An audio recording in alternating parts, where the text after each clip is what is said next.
दरअसल ईरान युद्ध में मध्यस्थता का माहौल बनाकर पाकिस्तान बहुत उछल रहा है। मुनीर को लग रहा है कि उसके सिर पे तो ट्रंप का हाथ है। ईरान से मध्यस्थता के लिए ट्रंप को उसकी जरूरत है।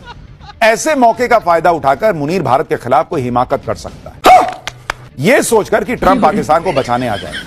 लेकिन भारत ने कायदे से समझा दिया कि किसी गलतफहमी में मत रहना। अभी मदद है भाई, अभी मदद है। भारत की कार्रवाई का साथ देने के बजाय पाकिस्तान ने भारत पर ही हमला करना शुरू कर दिया।